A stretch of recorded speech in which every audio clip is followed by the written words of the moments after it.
The Widow's Cabin by L.G. Davis. Narrated by Chloe DeLandis. The Widow's Cabin by L.G. Davis. For Simon. Chapter 1. In less than a year, my husband will be gone. Forever. He will not only be leaving me behind, but also the world. That's why every second counts. Brett's hand is warm against my palm. He's trying to comfort me. I hate that he's failing at it. But I smile because I'm trying to comfort him right back. I'm probably failing too. Every day of my life, I wake up each morning waiting for the other shoe to drop. Being dragged from one foster family to the next as a kid only to be returned to sender time and time again does that to you. Brett was my new beginning, my fairy tale. But fairy tales don't exist. Not in my world. I was a fool to believe they did. The early years of our marriage were tough. I loved Brett, but I struggled to be close to him, to be happy. It had a lot to do with his father. Once I had finally become accustomed to living with my pain and had learned how to fake happiness, cancer struck. I'm trying hard to be strong for both of us, but I'm slowly coming undone. Are you okay? Brett lifts a thick eyebrow. His voice is deep with exhaustion. Since his stomach cancer diagnosis 1 month ago, he tires more easily. That doesn't stop him from giving the little energy he has left to the Black Oyster Resort, one of his father's hotels that's based in Fort Haven, North Carolina. That's where we met.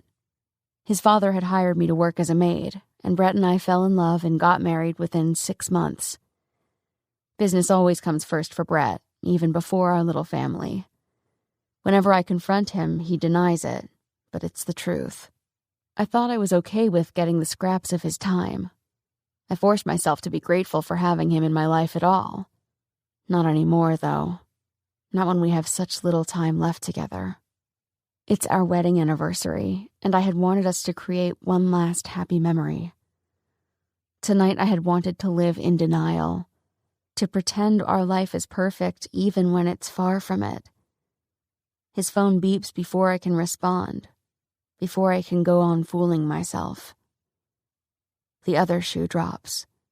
I expected it to. Brett always answers his calls, especially when it's his father. Every time that man calls, he jumps. I reach for his hand and squeeze it. Don't, I whisper, knowing full well that I'm asking for the impossible. Don't answer it, please. His gaze moves to the phone nestled between his glass of sparkling water and his empty plate. Sorry, sweetheart. It's my father. You know I have to. He wipes his mouth and tosses his napkin onto the table, then reaches for the phone to speak to my father-in-law, the man who controls both our lives. Cole Wilton calls himself a father, but he's not. He's far worse than a dictator who treats his son like a puppet and everyone else like trash. In his presence, Brett is always anxious and helpless. While I do my best to build him up, his father never misses a chance to make him feel small. I wish so much I could help Brett see what a snake his father is. Cole knows he's not welcome in our home. It's the only place where Brett can be himself without the cloud of his father's disapproval hovering over him. It's the only place I can feel safe. Cole shows up anyway from time to time, reminding us that the luxury 2-story house we live in belongs to him.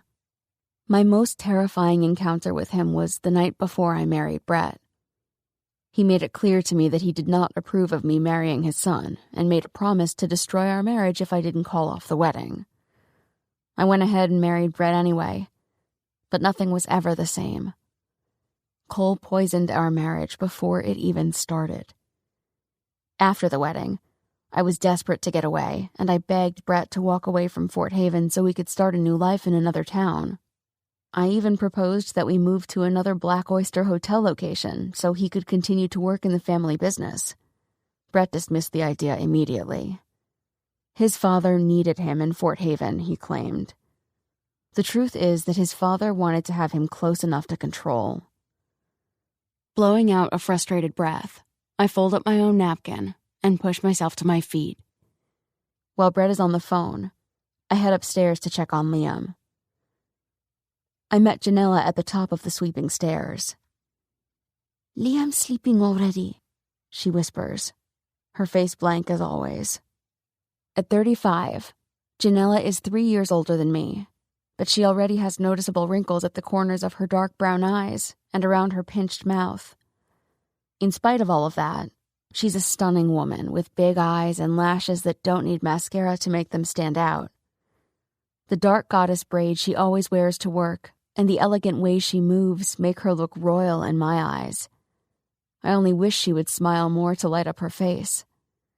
Janella came before me. When I moved in, she was already the Wiltons' housekeeper. Even though I would have personally hired someone more cheerful, I couldn't find it in me to let her go.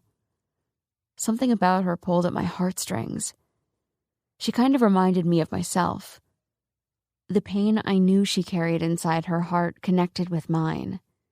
She never said much about herself, but sometimes I feel connected to her somehow. Like me, she's intimidated by Cole.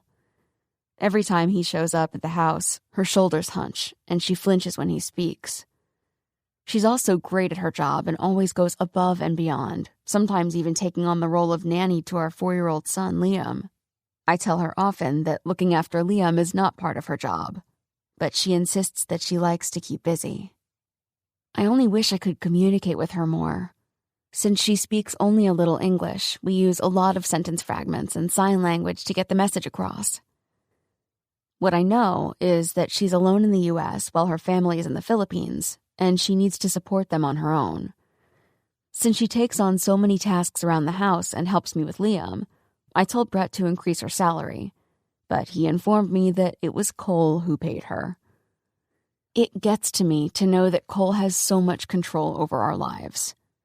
That night, Brett and I had an argument that lasted for hours. Many more followed that one, all having something to do with his father.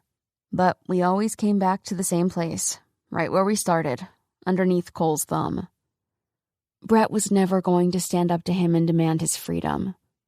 There were many times I resented him for it, but my love for him made me stay. He needed me. He needs me. Thank you. It's best I don't disturb him then, I tell Janella, and she nods. You can go home now. Go and rest. She nods, and for a moment she gazes at my face as if studying it. Good sleep, Mrs. Wilton, she says finally, and I sigh with relief. I was starting to become uncomfortable under her intense stare. Good night, Janella. Instead of returning downstairs, I head over to our bedroom and sit on the edge of my bed, my hands pressed into the comforter. My chin rests on my chest, my eyes burning with unshed tears. I try not to think about how our lives will be when Brett is no longer here. Brett lives each day pretending the cancer is not real. He prefers to live in denial. Every time I mention it, he checks out of the conversation. He hasn't even told his father about it, and he made me promise not to either. I wish he would fight for his life, but he refuses to do chemotherapy, even though the doctors claim he might add a few more months or even years to his 36. Brett's reasoning is that there's no guarantee that it will work. There's more to it. He knows that treatment might weaken him, and if there's one thing Brett hates, it's to display any weakness, especially in front of his father. Cole has everything to do with many of the decisions Brett makes. A soft knock on the door forces me to raise my head. Brett is standing in the doorway, his phone in his hand. I'm sorry, he says. I have to go to the hotel. There's an emergency. Brett once told me that as a child, his dream was to become a doctor. Thanks to Cole forcing him to join the family business, his dream didn't come true. I never failed to see the regret etched in his features when he played.